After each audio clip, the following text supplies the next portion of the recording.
अस्सलामुअलैकुम रब्बे ज़िदनी इल्मा। आप मेरा नाम रुबीना जमील है, मैं आपसे मुखातिब हूँ। कल प्यारे बच्चों हमने जो सबक पढ़ा उस पर एक नज़र डालते हैं। कौन सा सबक था ज़रा आप मुझे बताएंगे। आधी शक्ल को किसे मिलाना था?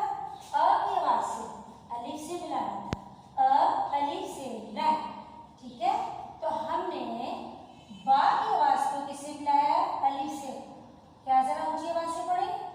बेली बा। फिर दूसरा बेली पा। शाबाश, जरा दोहराई दोबारा से पढ़े। बेली बा, बेली पा, तेली